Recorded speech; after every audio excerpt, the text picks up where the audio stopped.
Lord, salamat at ginising mo ako sa araw na ito. Lord, I thank you for this brand new day. Thank you for waking me up.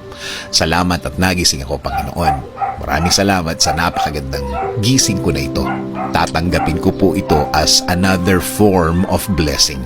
Humihingi po ako ng patawad, Lord, dahil minsan hindi ko nakikita ang kagandahan ng umaga at araw.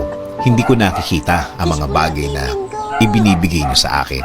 Mga bagay na dapat maganda ang effect sa akin. Since na sa problema ako nakatingin, hindi ko po ito lahat nakikita. Kaya ngayon, Lord, mas magkukonsentrate ako sa mga biyaya niyo sa akin. Mas ibubukas ko ang aking mga mata, ang aking puso, ang aking isip. Mas hahanapin ko ang kagandahan ng araw at kagandahan ng sitwasyon.